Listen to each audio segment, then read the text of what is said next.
Welcome back. This is part 2 of the video on verbs, and at the ending of the last video I gave you a text to identify the verbs and the actions within. So we're working on identifying verbs or action words, and you should have paused the video and taken a look at this and try to figure out what words are action words or verbs, and then also who do you think is doing these verbs.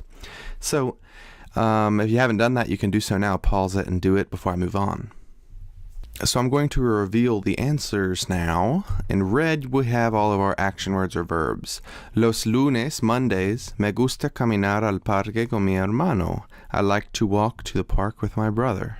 So the red, I like to walk, is our action word or our verbs. Let's take a look at the next sentence. A veces tengo mi cámara y saco fotos de mi hermano. We know tengo is I have, and also it ends in an O, so we know I am doing that action. So tengo mi cámara, I have my camera, y saco fotos de mi hermano. Saco is coming from the verb to take, sacar, but it doesn't end in an AR, it ends in an O. So this means I do that taking of the photos. So it's saco fotos of my brother. I take photos of my brother. También, also, cuando veo algo interesante, me gusta sacar una foto y pongo la foto en mi Instagram. Also, when veo, this word is our vocab to see, so it ends in an O. So who's doing the action of that verb? Again, yo. So también cuando veo algo interesante, when I see something interesting, me gusta sacar una foto. I like to sacar, to take a photo. Y pongo la foto en mi Instagram.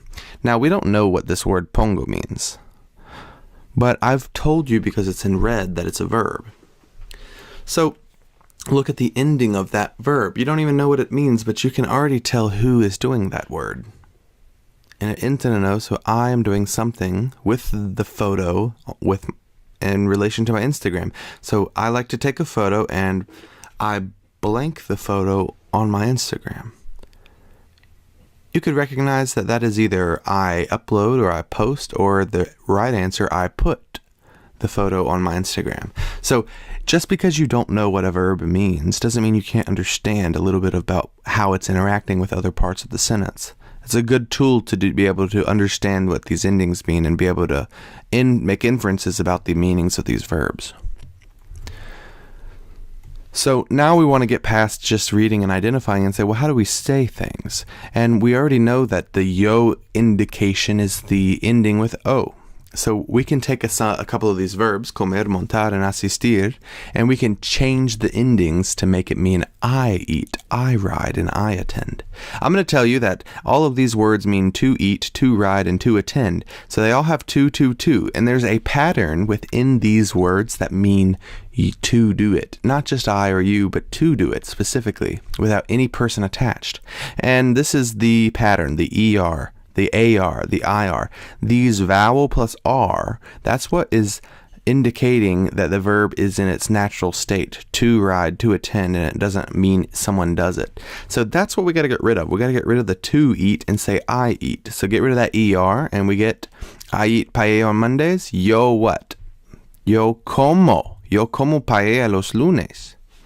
Okay, so all we did was we got rid of the ER and added an O. I ride bikes with my friends. If I wanted to say I ride bikes, I ride is montar. We got to get rid of, to ride is montar. We got to get rid of the AR so to make it say I ride. And we get monto en bicicleta con mis amigos. Bonus vocab right here. You could say bici for bike instead of bicicleta for bicycle. I attend Spanish club with my brother. Asistir is an IR ending verb. That's got to come off because that is to attend, and we want to say I attend. So yo asisto with an O. Yo asisto el club de español con mi hermano. Look, another verb down here. It ends in an O. It's got to be a verb, right? Absolutely not. Just because a verb ends in an O or an ES or whatever it might end in does not mean it's a verb. But what we're trying to say is that if a word happens to be a verb, you can look to see if it ends with these things to know if I am doing that action or you are doing that action. So that's how we say what I do.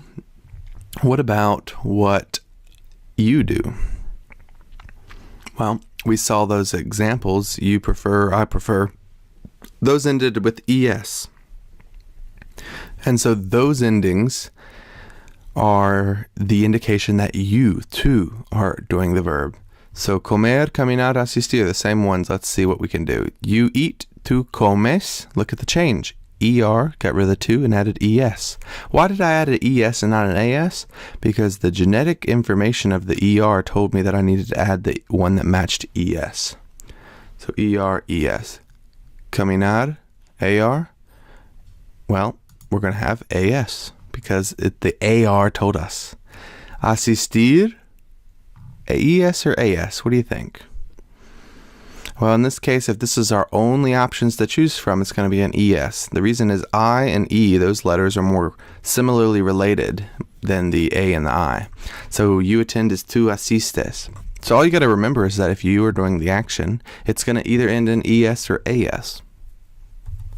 So here's all your endings. If you want to say anyone does anything in the present tense, then these are all the endings you have to remember.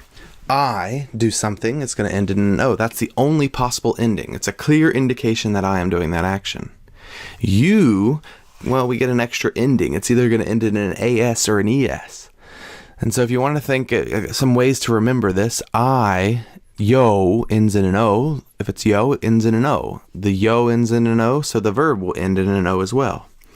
The tú, the you, that is indication of you are doing it. So if you want to remember it by thinking of the regionalism use up in the northern states, use guys, well, that has an S on the end, so you're going to say as or es. Not a very good way to remember it, but if it helped one person, it's worth me saying.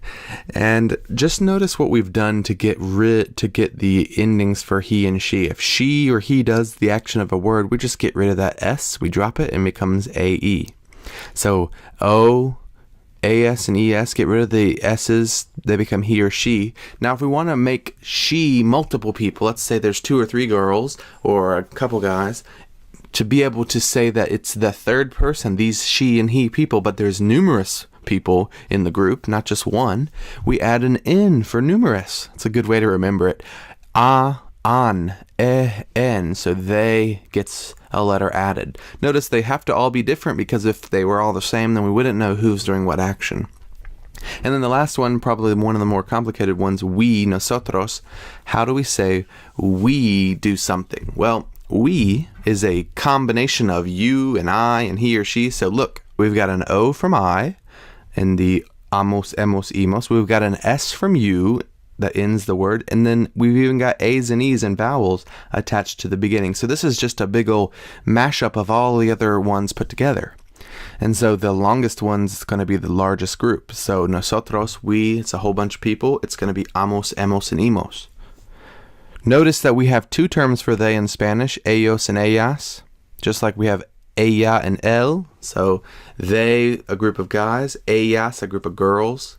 And if it's a whole group of girls, then it's going to be ellas. But if there's even just one guy thrown into the mix, it's going to default to the masculine ellos. So what you can do is you can take any of these endings and you can make a ton of sentences with some of our vocab from our list.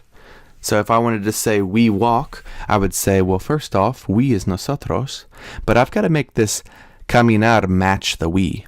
I drop the AR to mean to, and so now it just means walk, and I add the amos because it's an AR verb. I'm going to add amos. So nosotros caminamos, we walk.